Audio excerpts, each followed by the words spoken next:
when your name is on the beer, your name is literally on the beer. And, and it's all of us, it's like, whether it's served or brewed, it's our names on the beer and giving that to people to essentially judge you. That was hard at first. I mean, I think we've gotten over it now because we have a lot more confidence in what we're doing, but that was difficult at first. Yeah.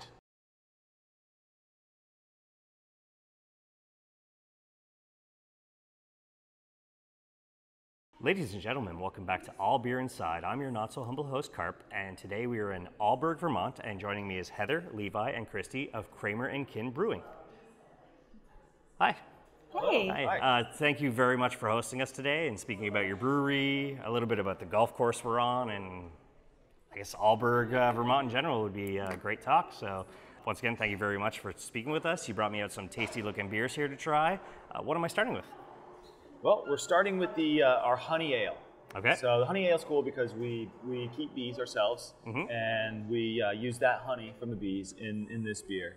And we haven't submitted a lot of beers to competition. That's not really quite our thing, but this one we have, and we did get an award, not for the beer itself, but for the label. Okay. But we'll take it anyways. Yeah. Anyway, Awesome. so Cheers. Cheers. As we do, a toast. It's a light ale with honey. Okay, awesome. Oh, see, sweet but not too sweet. Yeah, and it's really great because this is one of our gateway beers. We call it. We have a few light varieties that people just generally trend towards, or if they ask for something light, this is one of those beers we push them towards, and nobody can hate it. So the Bud Molson Coors drinker, that's the one. Absolutely. Awesome. Absolutely. Love to hear that. So what's the beer story? What brought all three together to create the Kraemer Kin brand? Well, it's certainly been a dream that we've been working on for a while. Maybe 10, 12 years ago, we decided that this was something we wanted to pursue. Obviously, it took a long time to get it into fruition, but we started with a hop yard. So we grow hops just over on the other island here in North Hero.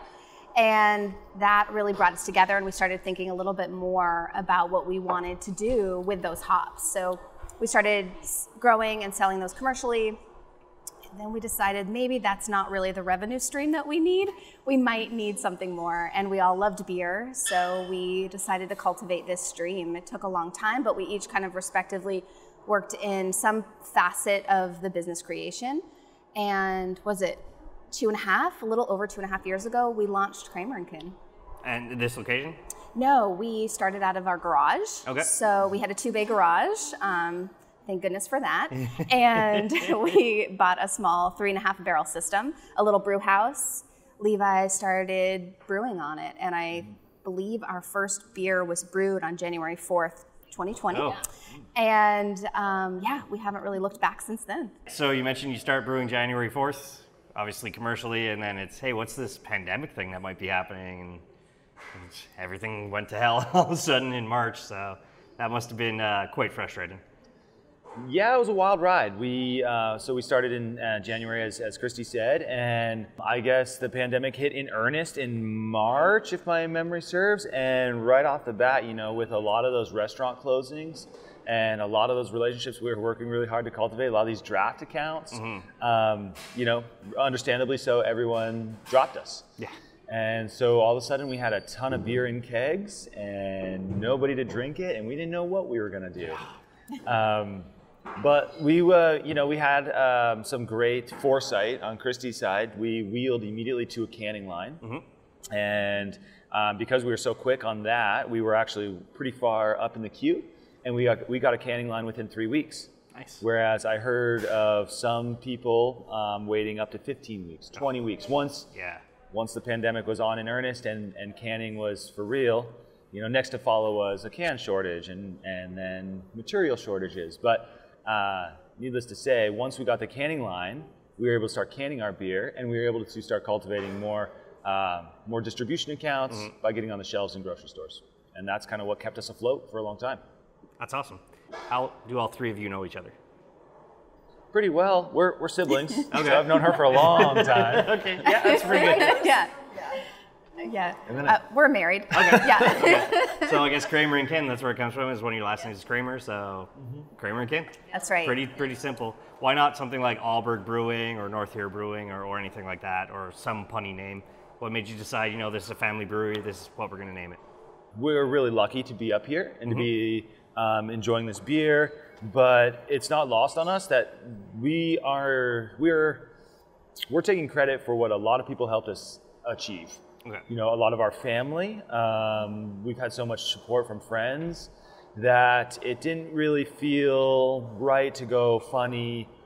It felt more appropriate to be serious and kind of pay homage to all the people that got us here. That's what the Kin is about. We're Kraemers, but the Kin addresses the idea that there's a lot of people that stood behind us through thick and thin and supported us through thick and thin, gave us places to live monetarily, just emotionally. So that's where it kind of comes from, and we're really proud of that because I think it's important. It's important to us to kind of pay that tribute to the people that helped get us here. You picked a pretty unique location with the golf club where they just welcoming to you guys, or like, yeah, we need to fill the restaurant, what's going on here, or how'd that come about? Well, this piece of property has been on the market for sale for the last few years, and we've been on the search for the brewery's forever home since our inception, really, knowing that we would grow out of our garage space and looking forward to that point when we can reposition the brewery in a larger space that we can continue to grow in and on property that we continue to grow on. And so we collectively decided to approach the owners of the golf course and just have a conversation and see if they were interested in us joining them here.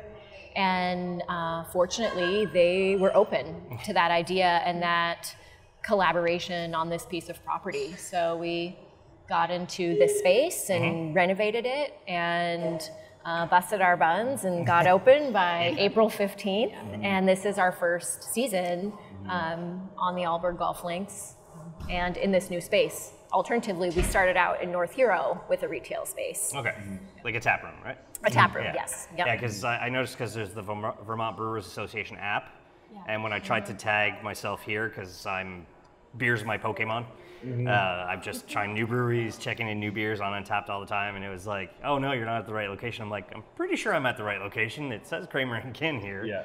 And then you had mentioned, Christie, I believe that you had a taproom down the road, which is what they have, but I just took a selfie and they haven't let me have it yet. So it's, I will be visiting the taproom at some point. Unfortunately, life is busy whenever I do these things, and we don't really always have the time to visit as many breweries afterwards as we want to. Plus, I say enjoy responsibly. I'm the driver.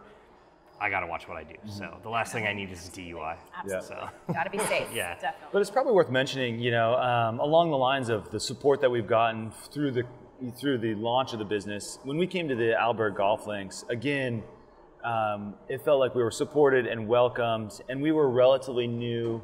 We'd been in business a little while.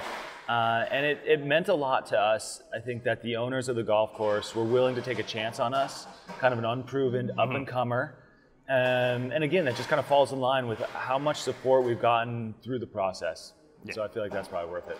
Oh, I'm sure, when Hill Farmstead and Alchemist started way back in the day, it was like, let's give these guys a chance. It's the same thing. And now look where they are. So who knows what you guys will bring in the next couple of years, especially at a golf course, somebody who, I'm not a golfer, but I have family members who golf, and it's always like, let's enjoy a beer while we're on the course. Same thing, 1 or 2 beers between the two of them, 18 holes. It's a comfortable thing, and beer to me is, especially in cans, I'm sure that's why you decided that, is we can get those out. People can drink these on a beach, not have to worry about broken glass anywhere. So, right. Yeah. Absolutely. Right. It really does take a community to raise a brewery, and we've experienced that in so many ways, and this space experiences an entire, really diverse cross-section of humans rolling through. So we get to talk to a lot of different kinds of folks. And so that's one of the cool parts about Kin is that it's constantly expanding.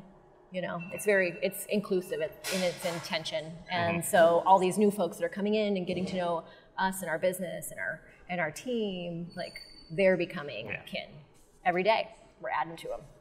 Plus, it's nice you guys are right across the border for us. So, for us Montrealers are an hour 5 without border traffic. Do you find you're getting, now that things are kind of more reopened, a lot of Canadians coming down for a quick round and meal and beer after? Yeah, it is really nice because we started and COVID hit, everything shut down, so we haven't had a season yet where we've seen our typical Canadian folks coming across. So it's been really nice to start to see that, and it feels normal again. Can I say that word? I don't know. You're hearing that French accent. You're like, oh yeah. Yeah, I remember They're not far from us. Yeah. So, amazing. That's good to hear. And I'm sure. Now I'm assuming the brewery's in the basement. Yep. Is there any kind of difficulties bringing stuff in, or was it like, oh sure, knock down that wall, but just put it back up after? No, honestly, the space was pretty well set up for us. It was basically storage. Okay. But the ceiling height is the same as our garage was. Okay. So everything fit from a height perspective, and the floor print is about 4 times bigger. Okay. So we were able to slide in pretty easily. I mean, we had to do a little bit of work to kind of retrofit everything, you know, for gas and electric, but generally it slid in pretty well, and with space for expansion. So we're pretty excited. That wasn't too bad. We were down for 5 weeks from when I broke the brewery in the garage to when we brewed our first beer here. It was a 5-week span, which doesn't seem like a lot, but it seemed like I was down forever. But in hindsight, it was pretty cool. It was pretty quick. That's awesome. And I'm guessing clearly the golf course was more than welcoming, and the city of Alburgh itself was like, yes, bring the beer here. We need this. We need another local business to get up and running, right? There's no like city, let's say mayor or whatever is like, no, I don't want that. Just please, more local businesses is what we need. So absolutely. Yeah. We've been very welcomed. Yeah, it's been awesome. That's great. Yeah, super grateful. Love hearing that. Yeah. Yeah, all support. When we attended the 4th of July parade, and it was pretty cool. You know, we've only been here a few months, and still a lot of shout outs from the crowd. And I mean, we put our brew house on a float. Yeah. And it was a lot of fun. And just to be part of that and be part of the community in that way, in a fun way, it was really cool to see kind of the outpouring of support. You know, it's 4th of July, everybody's having a good time. Yeah. But a lot of high fives. You know, so it was pretty cool. That's amazing. All right, what's this next beer I got here?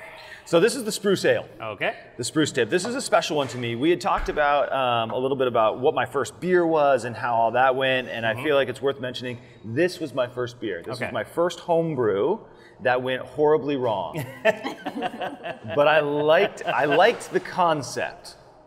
Amazing. This is you. Cheers. Toast. Yeah. Toast. Cheers. Air toast. Cheers. So yeah, when I brewed this at home in my 5-gallon bucket for the first time ever, my first brew, it was horribly contaminated, undrinkable. In fact, we called it pop and chug because it was classic. You pull the top off and it just volcanoes. Yeah.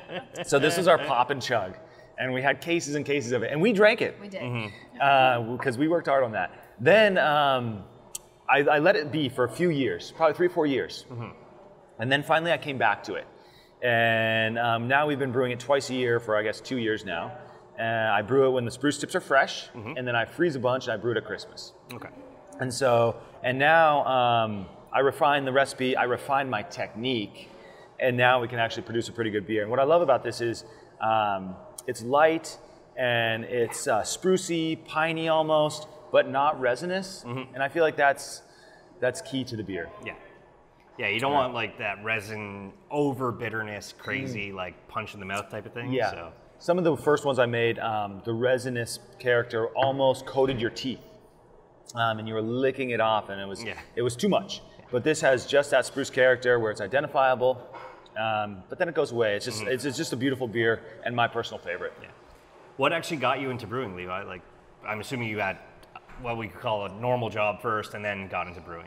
Yeah, I had a normal job, and it's kind of funny. So back to what Christie was saying about the hop yard, it was dark of winter, December, and my little brother said we should be growing hops. At that time, we had just started home brewing. We didn't know anything about really craft beer or hop growing, but we said okay, and we did some research, and we put some poles in the ground, we put some rhizomes in the ground, and we started growing hops. And it wasn't until we were dropping our first crop off to these breweries, and we got some tours, and we had our meals comped, and we felt like big shots for a hot second. And then we started to realize like the brewing side of this is really cool. Yeah. Like that's where we want to go. We started to be like, okay, this growing hops, we got a bajillion hours in this, in labor, and we're getting, we're not making any money, and is it worth it? And then we start touring these breweries and getting these behind the scenes looks. And that's when we realized that's where we want to go. At that point, I applied to the American Brewers Guild, which is a brewing school down in Middlebury.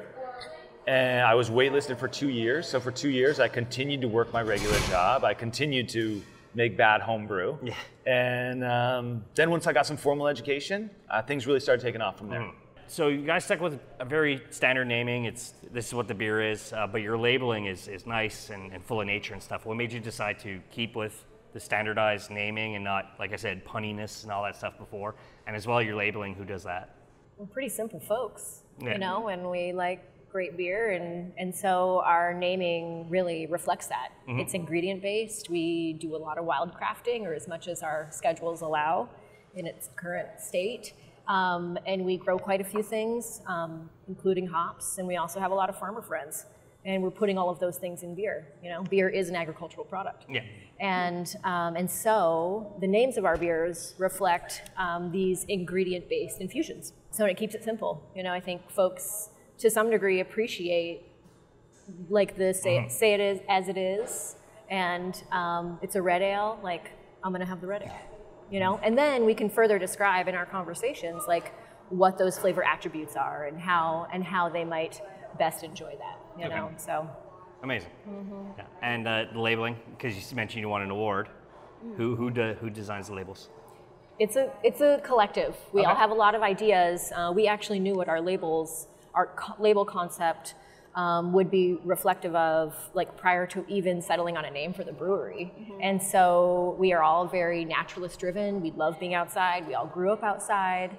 And so these are inspired by field guides. They're inspired by Smokey the Bear, you know? So you'll see Smokey the Bear posters around our tasting space and tap rooms, and played a big part, you know, in the formation of this brand, if you will, to use like more marketing speak, but they are also with the underlying intention and ethos of being educational. So on each of our labels, there are facts and information about the concept that's featured, whether it's ingredient based or whether it is an animal or a reptile or an insect. There's an opportunity to learn if you have the opportunity to wrap your hand around a beer. So, so we are hoping to inspire some awe for the natural world, you know, for folks. Yeah, I mean, craft beer is a learning experience. You know, I started my journey about 15 years ago with our big beer festival we have in Montreal. And I'm like, whoa, beer can have flavor. What's this about? And it's like, oh, you didn't know about these guys. You didn't know about these guys. And with the prevalency of the internet and apps and stuff now, it's so easy. It is not difficult to find good beer. You literally open Google, brewery near me. Yeah. That's it. Yep. It's so simple now. And like Vermont, you have the Brewers Association. New York has their own. I'm not sure every state has an app, but as somebody who travels for beer, it makes my life so much easier that I could just open my phone and here's where I am. Let's find some beer. So yeah. And I'm sure that helps a lot too, is getting beer geeks like me in that you never expect to see. So. Absolutely. And it also was a little nerve-wracking. You know, as we opened up, that was one of the things. Vermont has a very saturated market when it comes to really good beer. Yeah. And yeah, you got to come to play. Yeah. So it is both exciting, and it's really nice to be able to experience our beer through people and folks, most definitely, but it's also can be stressful. Yeah. When your name is on the beer, you know, your name is literally on the beer. And, you know, and it's all of us, you know, it's like, you know, whether it's served or brewed, it's our names on the beer, and giving that to people to essentially judge you. You know, that was hard at first. I mean, I think we've gotten over it now because we have a lot more confidence in what we're doing, but that was difficult at first. Yeah. So I come in and I generally, friends in the area to try. I come here, I drink a couple of beers, play some golf. A couple of friends in the area to try. They'd highly suggest go to this brewery, go to that brewery, take the ferry back over to Plattsburgh. Like, who do you give shout outs to? Oh, that's a lot. Well, yeah, there is a lot. I mean, when I think of like our close-knit friends, I think of it regionally. Two Heroes and South Hero, right off. You know, I know those guys pretty well. I've homebrewed with them a couple of times. So we're big fans and supporters of theirs. I cut my teeth at 14 Star. I was their head brewer for a short time. So, you know, I got a lot of love for 14 Star. That's where I really learned how to make like production beer, you know, on a large scale and do it well and do it right. And that's so, I got a lot of love for them. Mill River, right there in St. Albans as well. You know, when we, you know, during the can shortage, when we were tight and we had no cans and we had beer in tank and we had bills to pay, it was Mill River who came through and sold me a rack of cans. And I know that's valuable to them, but they saved our bacon. Yeah. And so big shout out to them. And then of course, Au Sable Brewing Company, because they brew a lot of great beer. And I feel like whether they know it or not, we feel like we're fanboys and we just kind of, we're kind of two spirits on the same journey, I guess. Yeah. They're actually next week's episode too. So. Perfect. Oh, perfect. Segue. So for me, that would be my shout outs. I don't know if you have anything to add. Yeah, I guess I would just add that, as you mentioned, you know, supporting local, and we really, as we got into Alburgh, always we do our best to buy whatever we can locally. That's just our moral compass. And as we built this business, we stay true to that. And so we, you know, from a bar perspective, we house a lot of local wine. So we've got Ellison Vineyard, which is right in Grand Isle. They also have an outlet in Stowe. They're wonderful. Who else? There's a lot of local. Snow Farm Vineyard is also on South Hero, but the islands, I feel like, has started to take off in the way of just really great crafted beverages, and you can really make a day or a weekend out of it. Yeah. Levi, what the area, have you tried to harvest any wild yeast yet, or? I haven't. Okay. I've read some books on it. I'm just, I'm working toward it. It's like in the back of my mind, you know? It's like, I want to. The closest I've gotten is we've done some barrel age project stuff, still under as a controlled environment as I can, you know, but there, you know, with barrels, there's an element of wildness that kind of comes into play. And that's probably as daring as I've gotten so far. Back when I was home brewing, I tried to make cider with some wild apple yeast. I tried to make, I tried with no success, not even very little success, no success. So I have been conditioned to failing in that regard. So yeah, I mean, I think I would love to get back there. I mean, I think that the thing is, when you start talking about wild yeast and harvesting wild yeast from the environment, you have to expect that there is a high fail rate, and you have to be okay with that. Yeah. You know, so when I'm okay with that, then I'll go for it. Fantastic. Next beer, please. The Red Ale. Okay. So this one's cool because we brewed this initially for the flight. You know, we had a dark beer, we had some lighter beers, we needed a red beer to balance out the flight. And the red was cool because it was the first beer, the only beer that I've brewed. The first brew was perfect. Okay. I didn't change the recipe. This is literally the first recipe that I wrote down on paper, did the math, and this is what we got. Awesome. Cheers. Toast. Cheers. I almost had it to my lips. Toast. Oops. Try not to spill too much. There we go. And the reason I love it so much is it's rich, it's malty, but then it does finish a little bit bitter. So it's kind of like it's a nice strong beer that holds its own. And it's a fantastic red. Yeah, that was the thing. I had it and I was like, that's it. It was that moment where I was like, that's it. I don't need to change this. I am by nature a tinkerer. I have a perfect, like we have the American IPA, and then these two are telling me it's great, don't touch it, and I'm still tinkering the hops, and they're saying, don't touch the beer. That's my flaw, I'm a tinkerer. This one, I've been hands off. Yeah, maybe it's just now you need American IPA number 1, number 2, number 3, number 4. Or just put the hop varieties underneath. You know, friends of the show, Kanawaki Brewing, he does each new beer he comes out with is his 3 hops variety, because just calls it 3 hops this time, 1, 2, 12, like he just keeps going. So it could just be as simple as that, is just add the number or just add the hops underneath for those who are looking for those hop profiles. Like, you know, the beer nerds come in and, I love cashmere, I love this hop, like let me see just those beers, and it's like, well, we don't have those yet. Because we're still, when you think about it, you guys are still fairly new.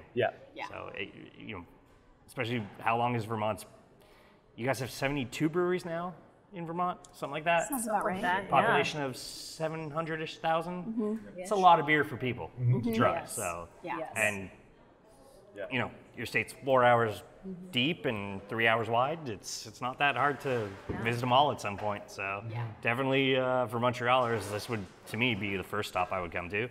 and then down to Two Heroes, and then over to Burlington. It would be, it's so simple for a beer snob or geek or however you want to say it to just come here and try great beer everywhere. So.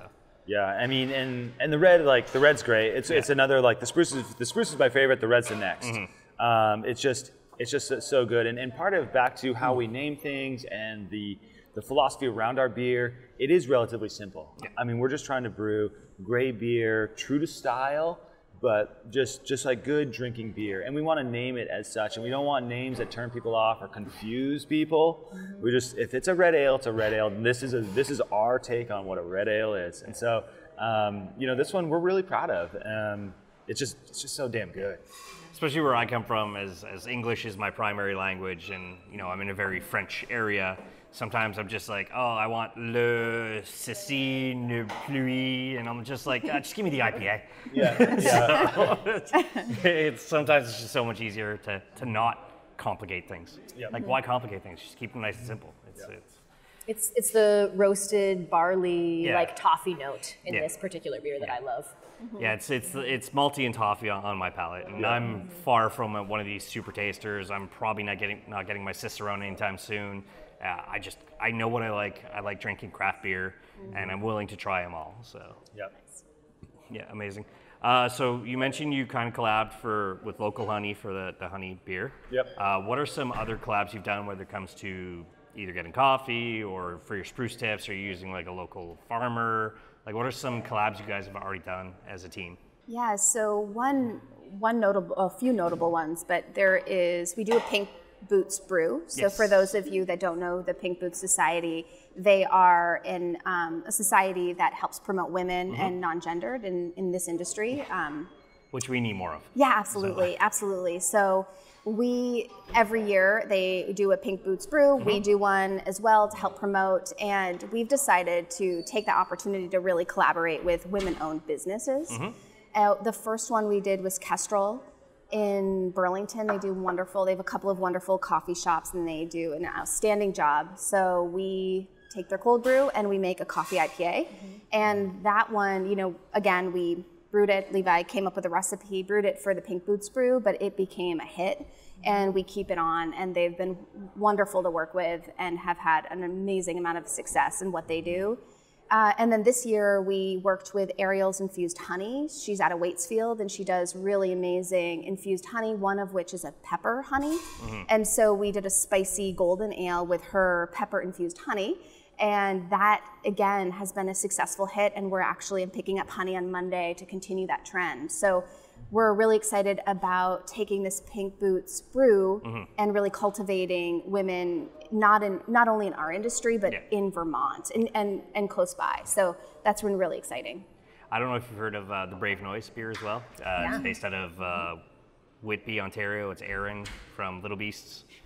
It's basically, there's way too much sexual harassment in breweries, unfortunately, because, you know, most guys are not great people, most guys. And so it's like to prevent that from happening, and it's to support local women's. And then there's when the pandemic started, the All Together, or in Quebec we had Ça va bien aller, so things will get better. And those collab / charity beers. I love hearing the concept of, here's the base beer, make it your own, and make sure something goes to charity. Absolutely. And I do find a lot of breweries, it is supporting local businesses and supporting charities at the same time. Is, you know, you helped us, let us help you. Absolutely. And I'm sure the same thing. I'm sure a farmer pulls up and he's giving you your spent grain. So it's all like one good agricultural money spending circle that needs to, in my opinion, be bigger. It's very slow. There is the craft, the old school macro drinkers who are shifting, but we need more. You know, stop buying, for example, in America would be InBev or Budweiser. In Canada is Molson, Labatt. It's fine. Keep those businesses going, but at the same time, buy a 4-pack here. I'm sure every 4-pack helps. So there's no question about it. Amazing. Levi, do you see yourself doing kind of, what are some dream collabs that you'd love to brew with? Let's see, dream collabs. Local, national, North America. I guess if I was gonna collab, so we've done the collaborations, as Christie mentioned, that have kind of been outside the industry. I want to say we did a few small collaborations early on. Well, I guess we did one with Vermont Pub and Brewery out of Burlington.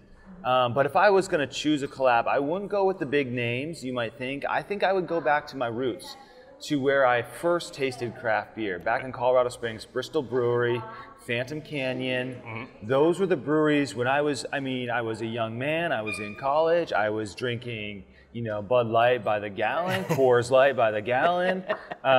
Those were the breweries that I started actually tasting beer, and that's where it changed for me.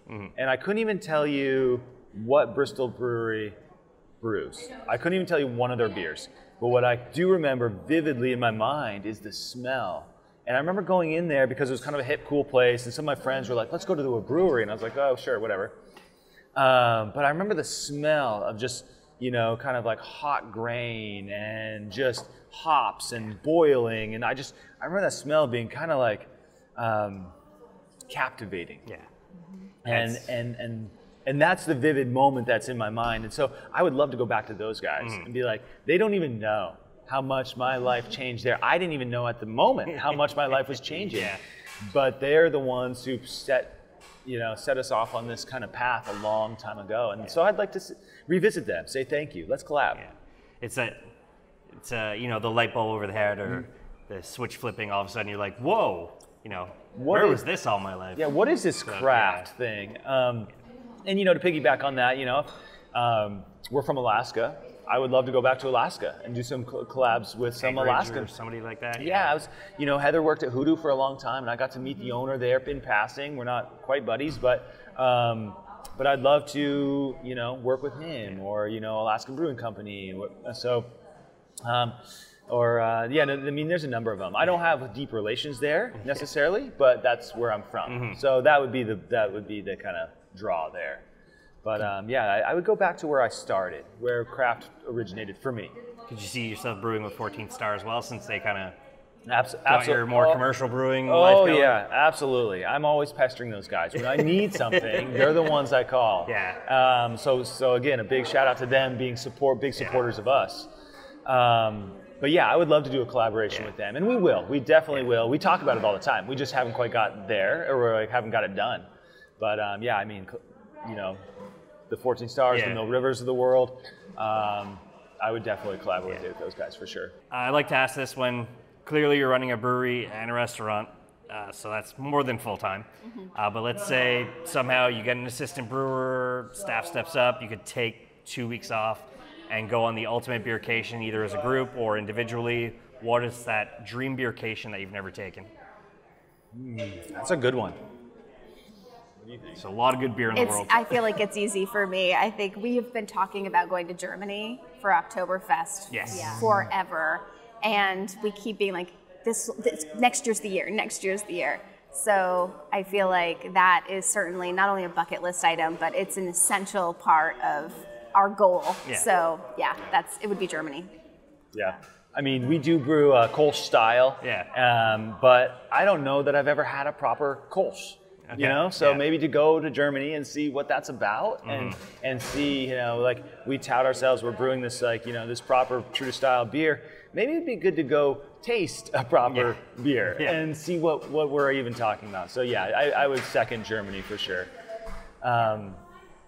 Second to Germany though, I want to go back to Australia. That's for the beer, but also just because we were there for a short time and it was great. There's a few small breweries that I just can't get out of my mind. Little Creatures is the first one that comes to mind. It's been years since I've drank their beer, and I still think about it. I don't know what's wrong with me. I still think about their beer. I would be worth a plane ticket to go taste it one more time.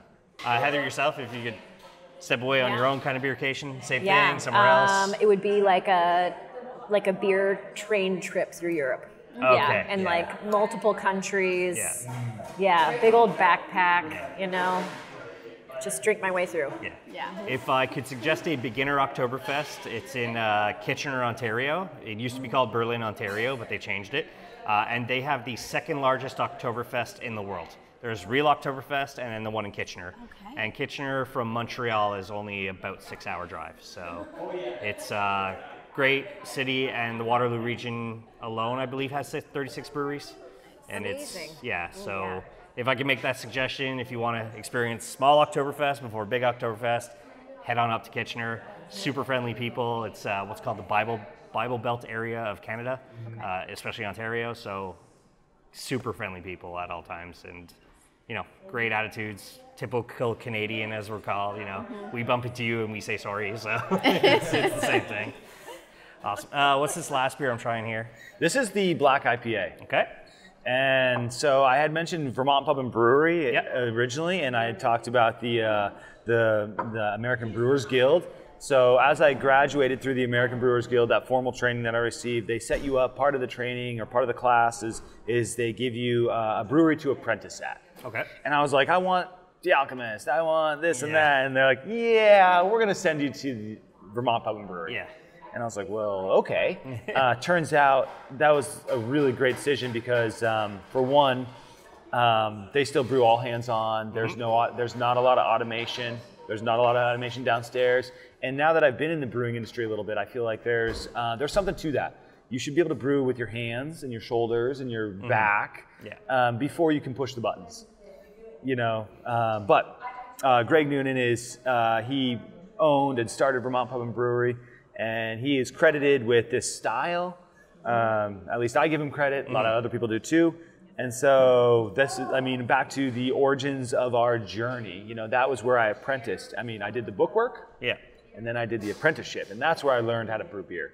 And so, to Vermont Pub Brewery and to Greg Noonan, I'd have to say, here's a Black IPA. As you do. A toast.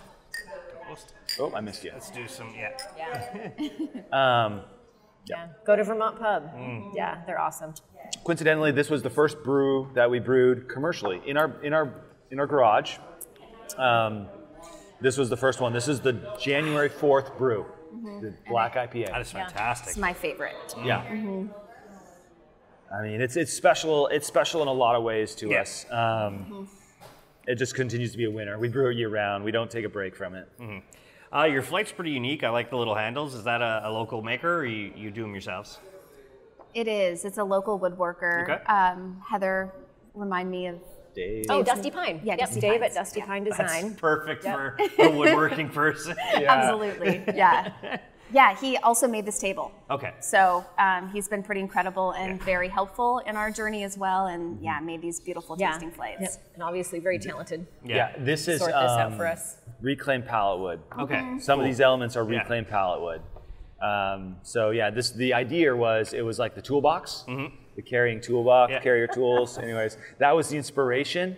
And we just kind of talked to Dave and let him go. And this is what he made. He intentionally made. You see, he intentionally got the height perfect to fit these glasses. Like he recessed the magnetic strip. So they're magnets. Okay, cool. Yeah.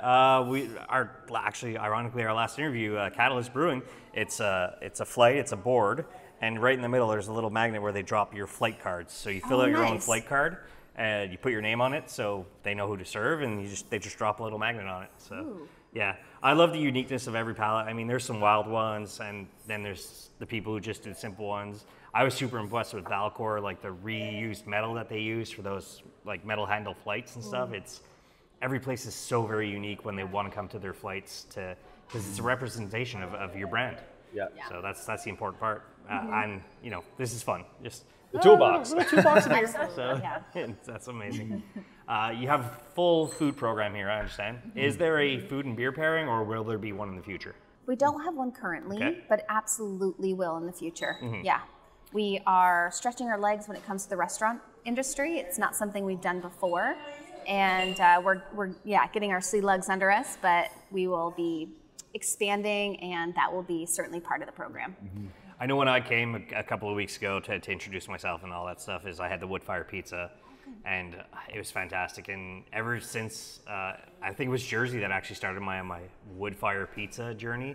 It was this place Vesta's. There's a couple of places in New Jersey because I wanted to go to New York but not stay in New York, and it was like, where has wood fire pizza been all my life? Why am I only eating a wood fire pizza when I'm 40? It's a common question. Crazy. Yeah. And fortunately, all of our beers go perfectly with all of our food options. Yeah, yeah, exactly. So there's some symbiotic. Is there some nature suggestions there. if somebody comes in, it's like, what do you suggest? I'm going to get the meat lovers pizza. What beer do you suggest? I'm just going to have a pint. I don't want a flight. Like, do you do that? Do you make suggestions at least to those who aren't?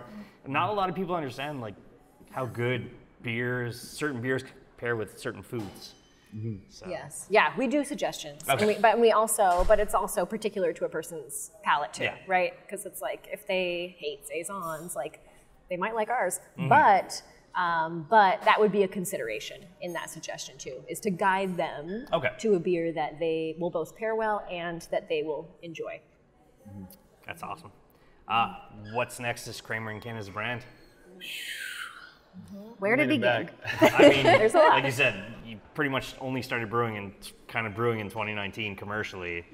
It's been a heck of a journey from what I've seen so far. So or is it just let's par for the course for now, and then maybe in 5 years we'll do something new? So Yeah, I mean, sorry. I was gonna say, I think we all love the idea of par for the course. yeah, But I don't think ironically enough. But like, That's not really our personality. something tells me that's just not in our, it's not in our DNA. Okay. To, we've got our foot on the gas. We're perpetually taking on more than we should.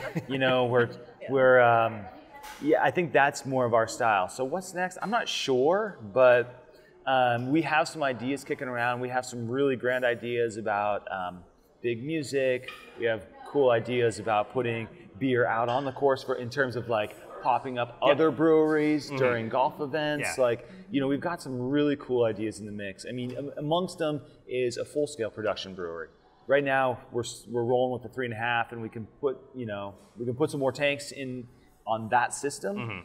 But the demand for our beer is out there, and so we've been kicking around this idea of a full-scale production brewery somewhere around here. We've talked about farming on a full scale around here. So we have a lot of ambition. I'm not sure which direction we'll take. We could probably only take 1 or 2. If we're smart. We might take 4 or 5 because we're not. There's 3 of us, so we can go 6 directions. And more sometimes, depending on your personality. Yeah. So I think it's going to be a really exciting next couple of years. As we build up the program, as people get used to us here in this space. It's going to be really exciting next couple of years. I can say for sure we'll increase our beer production, we'll increase our distribution, and we'll keep working the food angle and try to just have fun along the way, whether it's wiffle ball or music or what. Cornhole. Yeah, exactly. Wash and toss. Let's just have some fun. Yeah, I'd like to thank all 3 of you today for stepping up. Christie, Levi, and Heather, really, really appreciate you taking time in your schedule to speak with us about your brewery and your adventure in beer, in the brewing industry and everything that's going to continue. I look forward to your future here as well. For those who are looking for you, let them know where they can find you. Here in Alburgh, 230 Vermont 129. Definitely. And we're also in North Hero, Vermont, Friday through Sunday, which is right on Route 2. And check us out at our website, kraemerkin.com, because Heather does a wonderful job of keeping our events live there, and we always have live music and new beer releases and a lot of fun things. So check us out. And social media? Yes. Facebook and Instagram. Yeah, you can find us there. Okay. At Kraemer Kin or Kraemer. Yep, Kraemer and Kin, and spelled out. Okay. Yeah. Perfect. Awesome. All that's going to be in the show notes. Allbeerinside.com is the website. At Allbeerinside on all social media. And as I say at the end of all episodes, drink craft, not crap.